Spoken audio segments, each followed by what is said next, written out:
Hi all. നമ്മൾ Indian history UPSC PSC എക്സാംസിന് വേണ്ടി Indian ചരിത്രം ഹോട്ട് ടോപ്പിക്കുകളായി അരച്ച് കലക്കി പഠിച്ചുകൊണ്ടിരിക്കുകയാണ്. 1857 റിവോൾട്ടിന്റെ വീഡിയോ ചെയ്തു. വുഡ്സ് ഡിസ്പാച്ചിന്റെ വീഡിയോ നമ്മൾ ഓൾറെഡി ചെയ്തിട്ടുണ്ട്. നമ്മുടെ ഇന്നത്തെ വീഡിയോയിൽ നമ്മൾ ചർച്ച ചെയ്യുന്നത് ലോർഡ് കാനൻ എന്ന് പറയുന്ന ഇന്ത്യയുടെ ഗവർണർ ജനറലിന്റെ ചരിത്രമാണ്. ഇദ്ദേഹത്തിന്റെ മുമ്പുള്ള ലോർഡ് ഡൽഹൌസിയുടെ ചരിത്രം നമ്മൾ കീറി മുറിച്ച് ഓൾറെഡി 1857 റിവോൾട്ടിന്റെ വീഡിയോയിൽ ചർച്ച ചെയ്തിട്ടുണ്ട്. ആ ക്ലാസ്സുകൾ കണ്ടിട്ടില്ലാത്തവർ ഈ പ്ലേലിസ്റ്റ് ചെക്കൗട്ട് ചെയ്താൽ മതി. ഇന്നത്തെ ഈ വീഡിയോയിൽ ലോർഡ് കാൻ എന്ന് പറയുന്ന വ്യക്തിയെ സംബന്ധിക്കുന്ന റാങ്ക് മേക്കിംഗ് ചോദ്യങ്ങൾ എല്ലാം തന്നെ നമ്മൾ ഡിസ്കസ് ചെയ്യും. ഈ വീഡിയോയുടെ അവസാനം കൗൺസിൽസ് ഓഫ് ഇന്ത്യ ആക്ടിനെ പറ്റി പറയുന്നുണ്ട് കേട്ടോ. ആ ടോപ്പിക്കിൽ നമ്മൾ വളരെ വിശദമായ മറ്റൊരു വീഡിയോ ചെയ്യുന്നുണ്ട്. അപ്പൊ ആ വീഡിയോ കണ്ടാൽ മതി. വെറുതെ ഇതിൽ പറഞ്ഞാൽ ഈ വീഡിയോയുടെ ലെങ്ത് കൂട്ടി നിങ്ങളെ ബോർ അടിപ്പിക്കുന്നില്ല. കൗൺസിൽസ് ഓഫ് ഇന്ത്യ ആക്ടിന് വീഡിയോ കാണാനായി ഈ പ്ലേലിസ്റ്റ് ചെക്കൗട്ട് ചെയ്താൽ മതി. യെസ്, നമുക്കിനി പ്രധാനപ്പെട്ട ചില വൈസ്രോയിമാരെ ഒന്ന് പഠിക്കാം. ഡൽഹൌസിയുടെ കാര്യങ്ങളൊക്കെ നമ്മൾ പറഞ്ഞു. നമുക്കിനി ലോർഡ് കാനൻ മുതലുള്ള ആൾക്കാരുടെ കാര്യങ്ങൾ പഠിക്കാം. ഓക്കെ, അഗെയിൻ ലോർഡ് കാനൻ, ഇതാണ് ആ മനുഷ്യൻ. അടിപൊളി ലീഡർ ആയിരുന്നു. വിച്ച് മീൻസ് 1857 റിവോൾട്ട് ഉണ്ടാവാനുള്ള പ്രധാനപ്പെട്ട കാരണം ഡൽഹൌസിയുടെ ഭരണമാണ്. അങ്ങേര് ഭരിച്ച് പൊടിയും തട്ടി പോയി കഴിഞ്ഞിട്ടാണ് ഈ പാവപ്പെട്ടവൻ വരുന്നത്. പുള്ളി ചെയ്തതിന്റെ പണി മൊത്തം കിട്ടുന്ന ഇങ്ങർക്കാം. കാര്യം ഈ റിവോൾട്ട് സ്റ്റാർട്ട് ചെയ്തപ്പം പുള്ളിയായിരുന്നു നമ്മുടെ ഗവർണർ ജനറൽ. അതുകൊണ്ട് തന്നെ പുള്ളിക്ക് കുറച്ച് ടഫ് പീരീഡ് ആയിരുന്നു അത്. അതുകൊണ്ടാണ് കാനിനെ ബ്രിട്ടീഷിന് മാറ്റാതിരുന്നത്. ഒന്ന് ആലോചിച്ച് നോക്കിയേ, ഒരു ഒരു ഒരു ഗവർണർ ജനറൽ സമയത്ത് വലിയൊരു വിപ്ലവം ഇന്ത്യ നടക്കുന്നു. അയാളുടെ പിടിപ്പുകൾ കൊണ്ടാണ് നടന്നതെങ്കിൽ അയാളെ അപ്പഴേ സസ്പെൻഡ് ചെയ്ത് ദൂരെ കളഞ്ഞാനെ. പക്ഷെ കാനിനെ അവര് കളയുന്നില്ല. 1857 ശേഷം 1857 റിവോൾട്ടിന് ശേഷം ഗവർണർ ജനറൽ എന്ന് പറയുന്ന വ്യക്തിയുടെ പേര് നമ്മൾ വൈസ്രോയി എന്നാക്കി മാറ്റുന്നുണ്ട്, അല്ലെ? ഇദ്ദേഹം തന്നെയാണ് ആദ്യത്തെ വൈസ്രോയി ആയിട്ട് വരുന്നത്. അവസാനത്തെ ഗവർണർ ജനറൽ ആദ്യത്തെ വൈസ്രോയി അല്ല, ഈ മനുഷ്യനാണ്. ഓക്കെ, കാനിന്റെ സമയത്തുള്ള ചില പ്രധാനപ്പെട്ട കാര്യങ്ങളാണ് പറയാനുള്ളത്. ഈ സിനിമ എല്ലാവരും കണ്ടിട്ടുള്ളൂ, യോബിന്റെ പുസ്തകം. ഞാൻ യൂട്യൂബിൽ ചെയ്ത സെയിം സംഭവമാണ്. ഞാൻ പ്ലേലിസ്റ്റ് ഷെയർ ചെയ്യാം. 1857 റിവോൾട്ടിന്റെ 1858 ഗവൺമെന്റ് ഓഫ് ഇന്ത്യ ആക്ട് 1858, നമ്മൾ നേരത്തെ പറഞ്ഞ ആക്ട് ഉണ്ടല്ലോ, ഇതിന്റെ പ്ലേലിസ്റ്റ് ഞാൻ ഷെയർ ചെയ്യാം. ആ ആക്ടുകൾ മുഴുവൻ നിങ്ങൾ ഇരുന്ന് കാണുക. കാര്യം ഇതിന്റെ പ്രശ്നം എന്താന്ന് വെച്ച് കഴിഞ്ഞാല്, റെഗുലേറ്റിംഗ് ആക്ട് 1773 മുതൽ ഇൻഡിപെൻഡൻസ് ഓഫ് ഇന്ത്യ ആക്ട് 1947 വരെ ഒരുമിച്ച് നിങ്ങൾ കാണണം. നമ്മൾ ഹിസ്റ്ററിയുടെ ക്ലാസ് എടുക്കുമ്പോൾ ഇത് വിട്ടേ പറയാൻ പറ്റത്തുള്ളൂ. 1773 കഴിഞ്ഞിട്ട് കൗൺസിൽസ് ഓഫ് ആക്ട് വരുന്നു, പിന്നീട് ഗവൺമെന്റ് ഓഫ് ഇന്ത്യ ആക്ട് വരുന്നു, പിന്നെയും കൗൺസിൽസ് വരുന്നു. നമുക്ക് ബ്രേക്ക് ആയി പോകും. പക്ഷേ പ്ലേലിസ്റ്റിൽ ഇവിടം മുതൽ ഇവിടം വരെയുള്ള ചരിത്രം ഒരുമിച്ചാണ് പറയുന്നത്. അപ്പൊ ആ പ്ലേലിസ്റ്റ് നിങ്ങൾ കണ്ടിട്ട് വരിക. അപ്പൊ നമുക്ക് ബ്രേക്ക് ഇല്ലാതെ കണ്ടിന്യൂസ് നമുക്ക് ആക്ടിലെ എവല്യൂഷൻ പഠിക്കാം. സ്റ്റിൽ എന്ത് സംശയം ഉണ്ടെങ്കിൽ നിങ്ങൾ നോക്കിയിട്ട് വന്നാൽ നമുക്ക് ക്ലിയർ ചെയ്യാം. പക്ഷെ ഇതിന്റെയൊക്കെ പ്രധാനപ്പെട്ട പോയിന്റ് നമുക്ക് ക്ലാസ്സിൽ തന്നെ പറഞ്ഞു പോവാം. ഓക്കെ, അപ്പം എന്റെ ചോദ്യം ഇതാണ്, ഈ ആക്ടിന് മറ്റൊരു പേരെന്തായിരുന്നു? ഗവൺമെന്റ് ഓഫ് ഇന്ത്യ ആക്ട് 1858 മറ്റൊരു പേരെന്തായിരുന്നു?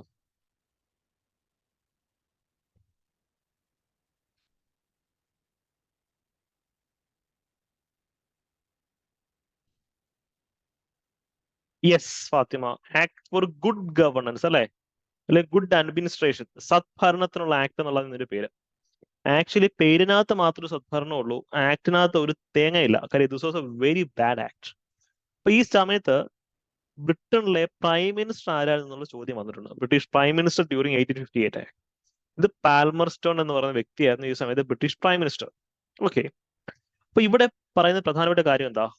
ഈസ്റ്റ് ഇന്ത്യ കമ്പനിയെ അബോളിഷ് ചെയ്തിട്ട് ഇന്ത്യയുടെ ഭരണം ബ്രിട്ടീഷ് ക്രൗൺ അഥവാ ബ്രിട്ടീഷ് രാജ്ഞിയോ രാജാവോ ആരാന്ന് വെച്ചാൽ അദ്ദേഹം നേരിട്ട് ഏറ്റെടുക്കുകയാണ്.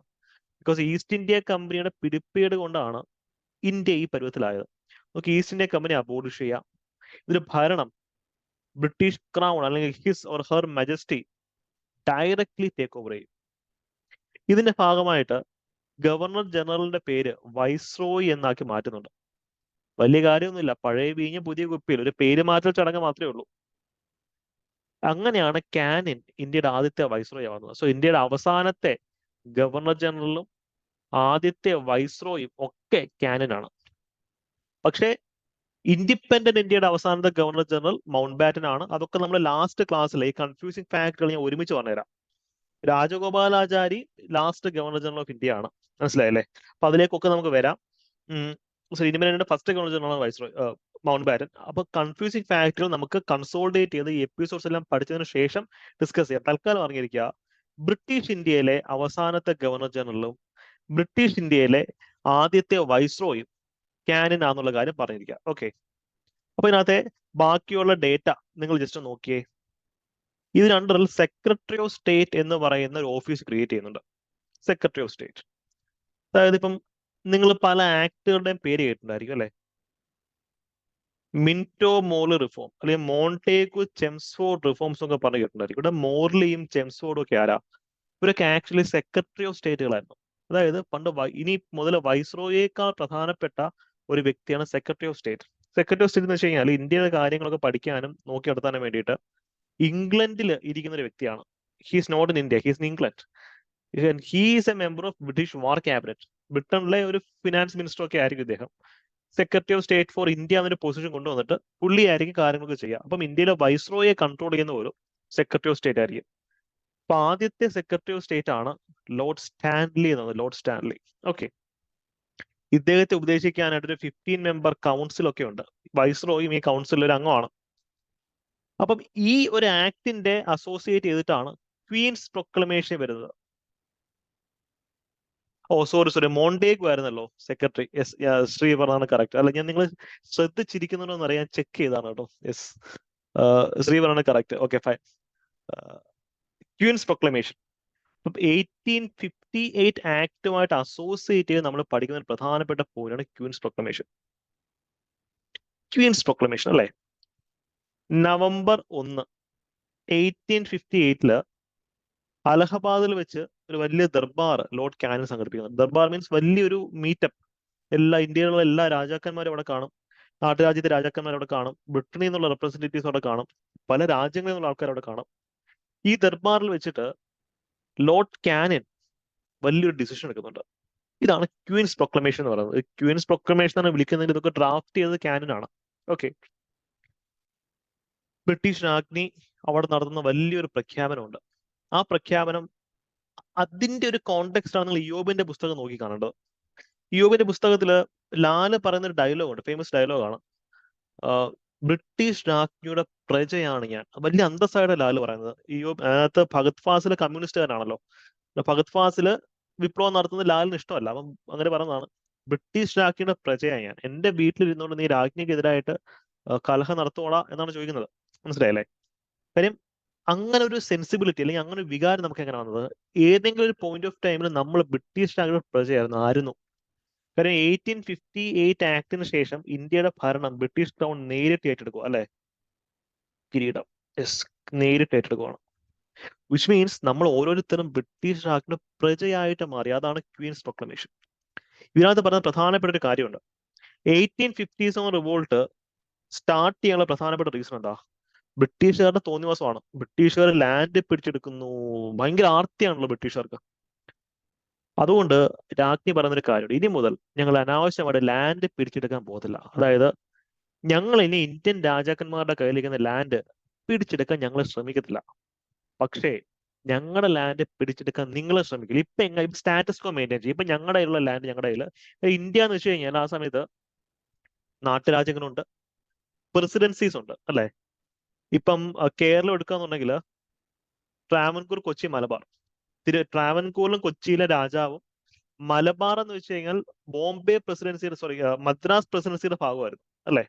അതുകൊണ്ട് തന്നെ മലബാർ കൺട്രോൾ ചെയ്യുന്ന ബ്രിട്ടീഷുകാരും ട്രാവൻകൂറും കൊച്ചിയും കൺട്രോൾ ചെയ്യുന്നത് രാജാക്കന്മാരുമാണ്. ആ ഒരു സ്റ്റാറ്റസ് കോ മെയിൻറ്റെയിൻ ഉണ്ടാവും. പണ്ട് മലബാർ പഴശ്ശിരാജാവിനെ അടിച്ചു മാറിയ ബ്രിട്ടീഷുകാർ.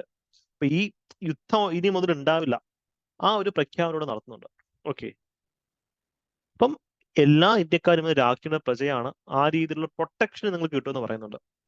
ഇത് കംപ്ലീറ്റ്ലി ഒരു പവർ ഡൈനാമിക്സ് മാറ്റുന്നുണ്ട്. പണ്ട് ബ്രിട്ടീഷ് രാജ്ഞിയുടെ അഭയാർത്ഥികളായിരുന്നു നമ്മളെങ്കിൽ ഇപ്പം ബ്രിട്ടീഷ് രാജ്ഞിയുടെ പ്രജയാ, സിറ്റിസൺ ആണ് നമ്മൾ. Citizen of British crown. സിറ്റിസൺസിന് കുറച്ചുകൂടെ അവകാശം കിട്ടും അല്ലെ?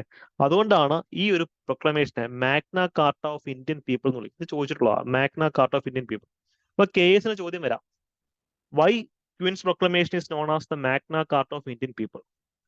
Because it was in this act where the Queen declared that every Indian is a direct subject of the British Crown and they will not capture any more land from Indian princes. അപ്പം ഇത്രയും കാര്യങ്ങൾ വരുന്നതുകൊണ്ട് ഇന്ത്യക്കാർ ധൈര്യമായിട്ടിരിക്കുക. അപ്പം Queen's proclamation important ആണ്. ഈ സമയത്ത് viceroy ആരാന്ന് ചോദിച്ചു കഴിഞ്ഞാൽ ക്യാനിൻ ആണ് എന്നുള്ള കാര്യം ഓർക്കാം.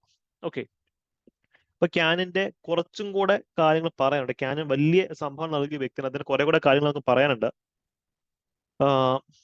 ഈ ഡോക്ട്രൈൻ ഓഫ് ലാബ്സ് കൊണ്ടുവരുന്ന ആരാ? ഡോക്ട്രൈൻ ഓഫ് ലാബ്സ് ഇമ്പോസ് ചെയ്യുന്ന ആരാ? ഡോക്ട്രൈൻ ഓഫ് ലാബ്സ്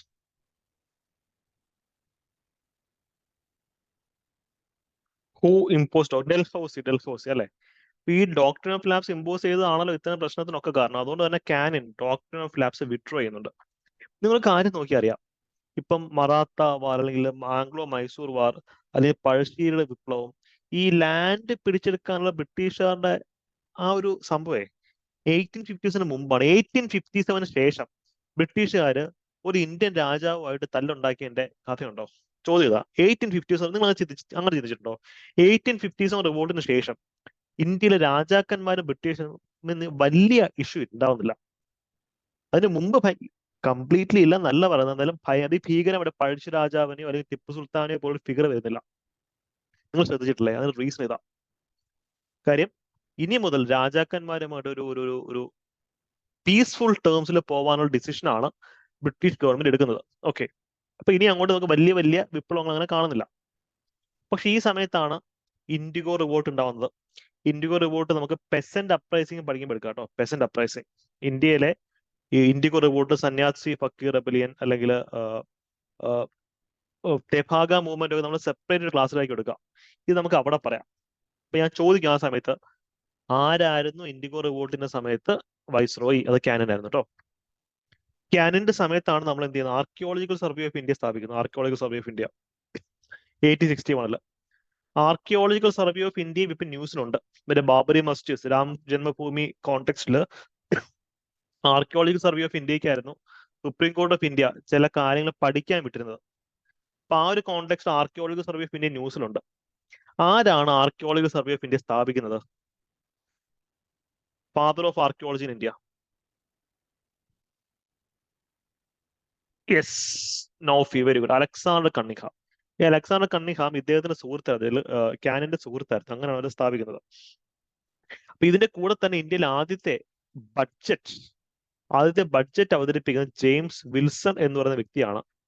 ഇദ്ദേഹം തന്നെയാണ് സ്റ്റാൻഡേർഡ് ചാർട്ടേഡ് ബാങ്കിന്റെ സ്ഥാപകൻ. ഓക്കെ, ന്യൂസിലുള്ള മറ്റൊരു കാര്യമാണ് എന്താ? Indian penal code, IPC. IPC ഇപ്പൊ മാറ്റിയിട്ട് പുതിയതായിട്ട് വരാൻ പോകുന്ന സാധനം ഏതാ? ഇന്ത്യൻ പീനൽ കോഡ് മാറിയിട്ട് ഏതാ വരാൻ പോകുന്നത്?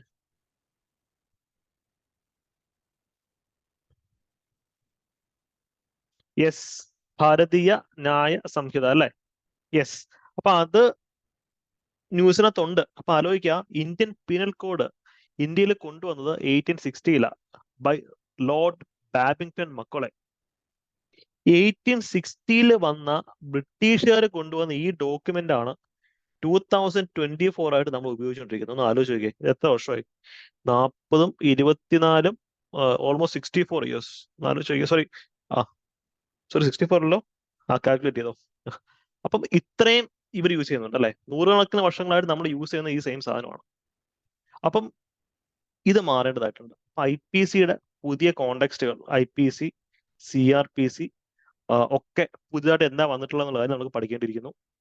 ഇവിടെ നിങ്ങൾ മനസ്സിലാക്കുക, ലോർഡ് മെക്കോളിയാണ് IPCയുടെ ശില ഇട്ട വ്യക്തി. ഇദ്ദേഹം 1834 ഇന്ത്യൻ പീനൽ കോഡിനെ പറ്റി റെക്കമെൻഡ് ചെയ്യുന്നുണ്ട്. അപ്പം ഇതൊക്കെ ന്യൂസിലുള്ള കാര്യങ്ങളാണ്. അപ്പൊ നിങ്ങൾ സ്പെസിഫിക് ആയിട്ട് തന്നെ പഠിക്കാം. മെക്കോളെ IPC റെക്കമെൻഡ് ചെയ്ത വർഷം 1834. ഈ റെക്കമെൻഡേഷൻ ഗവൺമെന്റ് അംഗീകരിച്ചിട്ട് ഇന്ത്യൻ പീനൽ കോഡ് വന്ന വർഷം 1860. Indian civil services act 1861. Archaeological survey of ഇന്ത്യയും 1861. ഇത്തരം കാര്യങ്ങൾ ഓർത്തിരിക്കണം. ഇതിന് പാരലായിട്ട് നമ്മൾ വൈറ്റ് മ്യൂട്ടിന്റെ കാര്യം പറഞ്ഞതാണേ. ഓക്കെ, ഇതിന് പാരലായിട്ട് ഇന്ത്യൻ ഹൈക്കോർട്ട്സ് ആക്ട് 1861 ഉണ്ടല്ലോ. ഇന്ത്യൻ ഹൈക്കോർട്ട്സ് ആക്ട് 1861, അതായത് സിവിൽ സർവീസസ് ആക്ടും ആർക്കിയോളജിക്കൽ സർവേ ഓഫ് ഇന്ത്യയും ഇന്ത്യൻ ഹൈക്കോർട്ട്സ് ആക്ടും ഇതെല്ലാം വരുന്ന 1861. ആൻഡ് ഇതെല്ലാം കൊണ്ടുവന്നതാരാ? ലോർഡ് ക്യാനനുമാണ്. ഇനി നമുക്ക് ഏറ്റവും അധികം PSCയിലെ ചോദ്യങ്ങൾ വന്നിട്ടുള്ളത് സിവിൽ സർവീസസ് ആക്ടിനകത്താണ്. അപ്പം ഇന്ത്യൻ സിവിൽ സർവീസസ് ആക്ട് 1861 നമുക്ക് ഇതിന് അടുത്ത് പരിചയപ്പെടാം. സിവിൽ സർവീസസിലെ ഇന്ത്യക്കാർക്ക് പങ്കാളിത്തം കൊടുക്കണമെന്ന് മക്കോളി പണ്ടേ പറഞ്ഞിട്ടുണ്ട്. പക്ഷെ 1861 ഒക്കെ ആയപ്പോഴാണ് നമ്മളിത് നിയമമാക്കുന്നത്. ഇപ്പൊ ഇവിടെ നിങ്ങൾ പഠിക്കേണ്ടത് പ്രധാനപ്പെട്ട keyword 1861 Indian civil service act it theoretically opened the services to all subjects. അതായത് നമ്മൾ പറഞ്ഞ തിയററ്റിക്കലി നമ്മൾ ചെയ്യ 164 years ടെക്സ്റ്റ്. Thank you. അപ്പം പറയണ മനസ്സിലാകുന്ന കാര്യം, നമ്മൾ തിയററ്റിക്കൽ ആസ്പെക്റ്റും ഉണ്ട്, പ്രാക്ടിക്കൽ ആസ്പെക്റ്റും ഉണ്ട്. ഇപ്പൊ നിങ്ങൾ ഡെയിലി വിചാരിക്കും ഒരു 10-12 മണിക്കൂർ ഇരുന്ന് പഠിക്കണം എന്നുള്ള കാര്യം. പക്ഷെ അത് പ്രാക്ടിക്കലായിട്ട് ചെയ്യാൻ പറ്റിയെന്ന് വരത്തില്ല. പക്ഷെ അതുകൊണ്ട് വിഷമിക്കേണ്ട കാര്യമില്ല. നമ്മൾ മാക്സിമം ചെയ്യേണ്ടത് പെർഫെക്ഷനിലേക്ക് എത്താനാണ് ശ്രമിക്കുന്നത്. Perfection is not possible. നമ്മൾ പെർഫെക്ഷൻ അച്ചീവ് ചെയ്യാനുള്ള ശ്രമം നടത്തുമ്പോഴാണ് ഗ്രോത്ത് ഉണ്ടാവുന്നത്. പെർഫെക്ഷൻ അച്ചീവ് ചെയ്തില്ല എന്ന് കരുതി വിഷമിക്കേണ്ട കാര്യമൊന്നുമില്ല. It is almost impossible perfection achieve ചെയ്യാന്നുള്ളത്. പക്ഷെ ഡെയിലി അതിനെ ട്രൈ ചെയ്തുകൊണ്ടിരിക്കാം. അപ്പം there is an always which between theory and practicality. 100% തിയറിയാണ് പെർഫെക്ഷൻ എന്ന് പറയാം, അല്ലെ? അതുകൊണ്ട് തന്നെ ഇന്ത്യൻ സിവിൽ സർവീസിൽ പറഞ്ഞൊരു കാര്യമാണ് ഈ theoretically open the services to all. പക്ഷേ പ്രാക്ടിക്കലി ഇന്ത്യക്കാർക്ക് ഇതിനകത്ത് പങ്കെടുക്കാൻ പറ്റത്തില്ലായിരുന്നു. എന്താന്ന് വെച്ച് കഴിഞ്ഞാൽ ഈ കാലഘട്ടത്തിൽ സിവിൽ സർവീസ് എക്സാം നടത്തുന്നത് ലണ്ടനിൽ വെച്ച് മാത്രമാണ്. ഇന്ന് സിവിൽ സർവീസ് എക്സാം എഴുതണം നിങ്ങൾക്ക് ഇവിടെ എഴുതാം, നോർത്ത് കേരളയിൽ എഴുതാം, കൊച്ചിയിൽ എഴുതാം, തിരുവനന്തപുരത്ത് എഴുതാം, പ്രിലിംസ് അവിടെയൊക്കെ എഴുതാം. പക്ഷെ അന്നത്തെ കാലത്ത് നിങ്ങൾക്ക് സിവിൽ സർവീസ് എഴുതണമെന്നുണ്ടെങ്കിൽ കപ്പൽ പിടിച്ച് ഇംഗ്ലണ്ടിൽ പോകണം. അവിടുത്തെ പാവപ്പെട്ട ഒരു കർഷക ഇന്നത്തെ ഇന്ത്യൻ കോണ്ടക്ഷൻ ഏതൊരു സാധാരണക്കാരനും മിടുക്കുണ്ടെങ്കിൽ അവന് കഷ്ടപ്പെടാൻ മനസ്സുണ്ടെങ്കിൽ കുത്തിരുന്ന് പഠിച്ചു, കർഷകന്റെ മകനായാലും ഡോക്ടറിന്റെ മകനായാലും എന്താണെങ്കിലും മകനോ മകളോ ആയാലും they can achieve civil service. എത്രയോ എക്സാമ്പിൾസ് ഉണ്ട്. പിന്നെ 12th ഫെയിൽ സിനിമ എല്ലാവരും കണ്ടിരുന്നോ? അടിപൊളി ഫിലിം അല്ലേ? അപ്പൊ അതിനകത്ത് കാണിക്കുന്ന കോണ്ടക്സ്റ്റ് ചെയ്താൽ നിങ്ങൾ ഹാർഡ് വർക്ക് ചെയ്യാൻ റെഡി ആണെങ്കിൽ civil services is open for you. പക്ഷേ പൈസ അവിടെ ഒരു വലിയൊരു ഫാക്ടർ അല്ല. ഇപ്പൊ സിവിൽ സർവീസ് ആണെങ്കിലും ചാർട്ടേഡ് അക്കൗണ്ടൻസി പോലുള്ള കോഴ്സ് പഠിക്കണം, ഇവിടെ പൈസ ഫാക്ടർ അല്ല. ഇത് മതി, മെറിറ്റ് മതി. പക്ഷെ ഇവിടെ പൈസ ഫാക്ടർ. കാശുള്ളവനെ അന്നത്തെ കാലത്ത് ഇംഗ്ലണ്ടിൽ പോയി പരീക്ഷ എഴുതാൻ ഒക്കത്തുള്ളൂ. മാത്രമല്ല ഈ കാലഘട്ടത്തില് ഇതിന് സിലബസ് എന്ന് വെച്ച് കഴിഞ്ഞാൽ ancient Latin language, Greek literature, പിന്നെ വോൾട്ടേറിന്റെ ഫിലോസഫി. ഇതൊക്കെ ഇപ്പം വായിച്ചത് നമ്മുടെ കിളി പോകും. വോൾട്ടേറിന്റെ ഫിലോസഫി ഇപ്പോഴും സിലബസിനകത്തുണ്ട്. ഇതൊക്കെ ഇപ്പം നമ്മൾ വായിച്ചപ്പോൾ നമ്മുടെ കിളിയൊക്കെ പോകും. ഇതൊക്കെയാണ് അന്നത്തെ കാലത്ത് ഗൈഡോ കോച്ചിങ് സെന്റേഴ്സോ ഒന്നും ഇല്ലാതിരുന്ന കാലത്ത് 10-21 വയസ്സിനകത്ത് ഒരാൾ പഠിച്ച് പോയി പരീക്ഷ ചെയ്യുന്ന സാധനങ്ങൾ ഇതൊക്കെയാണ്. പിന്നെ അന്ന് 21 വയസ്സ് വരെ സിവിൽ സർവീസ് എഴുതാൻ പറ്റത്തുള്ളൂ. ഇതുകൊണ്ടാണ് 1861 ഇത്രയും വലിയ ഓപ്പർച്യൂണിറ്റി ഇന്ത്യക്കാർക്ക് തുറന്നു കിട്ടിയെങ്കിലും ഒരു ഇന്ത്യക്കാരൻ ഇത് ക്ലിയർ ചെയ്യുന്ന 1863 മാത്രമാണ്. പുള്ളിയെ സമ്മതിക്കണം. സത്യേന്ദ്രനാഥ് ടാഗോർ, അല്ലെ? ഇന്ന് 10-21 വയസ്സിലെ പിള്ളേരൊക്കെ ഗെയിമും കളിച്ച് പബ്ജി കളിച്ച് നടക്കുകയാണ്. പക്ഷെ ആ കാലഘട്ടത്തിൽ പുള്ളി കുത്തിരുന്ന് പഠിച്ച് ഇംഗ്ലണ്ടിൽ പോയിട്ട്, അത് അവിടുത്തെ ക്ലൈമറ്റിൽ പരീക്ഷ എന്ന് വെച്ച് കഴിഞ്ഞാൽ വലിയ കഷ്ടമാണ്. ഒരു ഏഷ്യൻ വംശജൻ ഇംഗ്ലണ്ടിലെ ക്ലൈമറ്റ് പിടിക്കത്തില്ല. അവിടെ പോയി പരീക്ഷ എഴുതി ഇന്റർവ്യൂ അറ്റൻഡ് ചെയ്ത് പാസ്സായി. പക്ഷേ he was lucky because he belongs to Tagore family. Tagore എന്ന് വെച്ച് കഴിഞ്ഞാൽ ഇന്ത്യയിലെ ഏറ്റവും റിച്ച് ആയിട്ടുള്ള അല്ലെങ്കിൽ ഏറ്റവും ഹൈ ക്ലാസ് ഫാമിലീസ് ഒന്നായിരുന്നു ടാഗോർസ്. ബംഗാളിലെ വലിയൊരു ജന്മി ഫാമിലിയിലെ മെമ്പർ ആയിരുന്നു. അപ്പൊ he can do all these thing. ഇദ്ദേഹത്തിന് ശേഷം ഇന്ത്യൻ സിവിൽ സർവീസ് ക്രാക്ക് ചെയ്ത ആൾക്കാരുടെ ചരിത്രം ഡിഫറെന്റ് ആണ്. അതായത് ഇദ്ദേഹത്തിന് ശേഷം Surendranath Banerjee Indian civil service crack ചെയ്യുന്നുണ്ട്. ഇതേ കഷ്ടപ്പാടൊക്കെ അനുഭവിച്ച് അദ്ദേഹം ഇംഗ്ലണ്ടിൽ പോയി പരീക്ഷ പാസ്സായി വരുന്നുണ്ട്. പക്ഷേ ഇദ്ദേഹത്തിന് കുതിരയെ ഓടിക്കാൻ അറിയില്ല എന്നുള്ള സില്ലി എക്സ്ക്യൂസ് പറഞ്ഞിട്ടാണ് ഇദ്ദേഹത്തെ സർവീസിൽ നിന്ന് പുറത്താകുന്നത്. ആലോചിക്കുക, ഇത്രയും കഷ്ടപ്പെട്ട് സിവിൽ സർവീസ് പാസ്സായി അവിടെ പോയ വ്യക്തി Surendranath Banerjee, the father of Indian nationalism, കുതിരയെ ഓടിക്കാൻ അറിയില്ലെന്ന് പറഞ്ഞിട്ട് ഇദ്ദേഹത്തെ പുറത്താക്കി. ഇങ്ങനെ വെറുതെ വിട്ടില്ല. പുള്ളി രണ്ടാമതും പരീക്ഷ പോയി പാസ്സായി. ഇത് ഒരു പ്രാവശ്യം പാസ്സാവുന്ന പാട് പോലും ഭയങ്കരമാണ്. He road exam again and പിന്നെയും പാസ്സായി. രണ്ടാമത്തെ പ്രാവശ്യം ഇദ്ദേഹം സിൽഹെട്ടില് ഡെപ്യൂട്ടി കളക്ടർ അസിസ്റ്റന്റ് കളക്ടർ എന്നോട് ജോലി ചെയ്തുകൊണ്ടിരുന്നപ്പോഴത്തേക്കും ഒരു ക്ലറിക്കൽ എററിന്റെ പേരിൽ എന്തോ ചെറിയ ക്ലറിക്കൽ എറർ വന്നു എന്ന് പറഞ്ഞിട്ട് അദ്ദേഹത്തെ പിന്നെയും പുറത്താക്കി. പിന്നെ ഒരു പ്രാവശ്യം കൂടെ എഴുതാനുള്ള പ്രായം അദ്ദേഹത്തിന് ഇല്ല. എഴുതി അദ്ദേഹത്തിന് കിട്ടിയേനെ, ഈസി ആയിട്ട് കിട്ടിയേനെ. അങ്ങനെയാണ് പിന്നെ അദ്ദേഹം പൊളിറ്റിക്സിലേക്ക് ഇറങ്ങുന്നത്. ബ്രിട്ടീഷുകാർക്കെതിരായിട്ട് ഇന്ത്യൻ ദേശീയത ഉദ്ബോധിപ്പിക്കുന്നത് അതിന്റെ ഭാഗമായിട്ടാണ്. ഇതിനുശേഷം സിവിൽ സർവീസ് ക്ലിയർ ചെയ്ത വ്യക്തിയാണ് സുഭാഷ് ചന്ദ്രബോസ്. ഇദ്ദേഹം മറ്റൊരു ബുദ്ധിജീവിയാണ്. ഇദ്ദേഹം സിവിൽ സർവീസ് പരീക്ഷ എഴുതാൻ പോയി. നമുക്ക് ട്രാൻസ്ലേഷൻ വരുമല്ലോ, തർജ്ജമ. മലയാളത്തിൽ ഇംഗ്ലീഷിലേക്ക്, മലയാളത്തിലേക്ക് ട്രാൻസ്ലേറ്റ് ചെയ്യാനുള്ള ഇതുണ്ടല്ലോ. ഇന്നും ഉണ്ട് കേട്ടോ. ഇന്നും നിങ്ങൾക്ക് സിവിൽ സർവീസ് ക്രാക്ക് ചെയ്യണമെന്നുണ്ടെങ്കിൽ മലയാളത്തിലെ പരീക്ഷ 3 മണിക്കൂർ എഴുതി വരത്തുള്ളൂ. PSC പോലും അത്ര ലോങ് മലയാളം എക്സാംസ് ഇല്ല. 3 മണിക്കൂർ കുത്തിയിരുന്ന മലയാളത്തിലെ ഡിസ്ക്രിപ്റ്റീവ് പേപ്പർ എഴുതി പാസ്സായെങ്കിലേ നിങ്ങളുടെ ബാക്കി പേപ്പേഴ്സ് പോലും വാല്യൂറ്റ് ചെയ്യത്തുള്ളൂ. എല്ലാ സംസ്ഥാനത്തുള്ള ആൾക്കാർക്കും പ്രാദേശിക ഭാഷയിൽ പരീക്ഷ എഴുതണം, ഒരു പേപ്പർ ഉണ്ട്. അപ്പൊ അതിനകത്ത് ട്രാൻസ്ലേറ്റ് സാധനമുണ്ട്. പണ്ടത്തെ പരീക്ഷ സിമിലർ സ്ട്രക്ചർ ആയിരുന്നു ഉള്ളത്. അപ്പം ഇദ്ദേഹത്തിന് കിട്ടിയ ഒരു പാസേജ് എന്ന് വെച്ച് കഴിഞ്ഞാൽ, ഇന്ത്യൻ പട്ടാളക്കാര് വിശ്വസിക്കാൻ കൊള്ളാത്തവർ, അല്ലെങ്കിൽ Indian soldiers are inherently dishonest, അങ്ങനെ എന്തോ ഒരു പ്രസ്താവന കിട്ടിയത്. അത് അദ്ദേഹം ട്രാൻസ്ലേറ്റ് ചെയ്യണം. അതാണ് എക്സാം. സോറി. പക്ഷെ ഇദ്ദേഹത്തിന് ആ സ്റ്റേറ്റ്മെന്റ് കണ്ടപ്പോഴത്തേക്കും ഭയങ്കരമായിട്ട് സഹിച്ചില്ല. അപ്പൊ അദ്ദേഹം എന്ത് ചെയ്തു? ആ എക്സാം ബഹിഷ്കരിച്ചിട്ട് ഇറങ്ങിപ്പോയി. പിന്നെ അടുത്ത വർഷം പിന്നെ എക്സാം എഴുതി പാസ്സായി. പക്ഷെ അദ്ദേഹം സർവീസിൽ ജോയിൻ ചെയ്യുന്നില്ല. അദ്ദേഹം ICS ക്ലിയർ ചെയ്ത വ്യക്തിയാണ്, സിവിൽ സർവീസ് ക്ലിയർ ചെയ്ത വ്യക്തിയാണ്. അദ്ദേഹം അന്ന് ബ്രിട്ടീഷുകാർക്ക് അയച്ച കത്ത്, എനിക്ക് സർവീസിൽ ജോയിൻ ചെയ്യാൻ താല്പര്യമില്ല, kindly relieve me from the service എന്നുകൊണ്ട് അദ്ദേഹം എഴുതിയ കത്ത് അടുത്ത കാലത്ത് പിന്നെ വൈറലായിരുന്നു. അപ്പൊ ഗൂഗിൾ സെർച്ച് ചെയ്ത് നിങ്ങൾക്ക് അത് കിട്ടും. വളരെ പൊളൈറ്റ് ആയിട്ടാണ് അദ്ദേഹം പറയുന്നത്, എനിക്ക് സർവീസിൽ വിടാൻ താല്പര്യമില്ല എന്നുള്ള രീതിയിൽ. ഓക്കെ. അപ്പം അങ്ങനെയൊക്കെയുള്ള ബിരുദന്മാരും ഇവിടെ ഉണ്ടായിരുന്നു. അപ്പം സിവിൽ സർവീസസ് തിയററ്റിക്കലി ഓപ്പൺ എന്ന് പറയുന്നത് അതുകൊണ്ടാണ്. സർവീസ് പറഞ്ഞു വരുമ്പോൾ എല്ലാവർക്കും പോയി എക്സാം എഴുതാം. പക്ഷെ സർവീസിൽ കയറിയാലും പ്രാക്ടിക്കലി അവിടെ പിടിച്ചിരിക്കുന്നതിനും ബുദ്ധിമുട്ടാണ്. നമ്മൾ തിയററ്റിക്കൽ നമ്മൾ കീവേഡ് വെറുതെ കൊടുത്തിരിക്കുന്നതല്ല, അത്രയും സീരിയസ് ആയിട്ട് തന്നെ പഠിക്കാം. ഓക്കെ. കൗൺസിൽസ് ഓഫ് ഇന്ത്യ ആക്ടുകൾ ആ യൂട്യൂബ് വീഡിയോസിൽ നിങ്ങൾ പഠിക്കുക. ഈ സെയിം നോട്ട്സ്, സെയിം എക്സ്പ്ലനേഷൻ ആണ് അവിടെ. നമുക്ക് ആ ടൈം ഇവിടെ മറ്റ് ടോപ്പിക്സിന് വേണ്ടി ഡെഡിക്കേറ്റ് ചെയ്യാം. ഓക്കെ. അപ്പം ക്യാനിന് ശേഷം വരുന്ന വ്യക്തിയാണ് ലോർഡ് എൽഗിൻ ദ ഫസ്റ്റ്.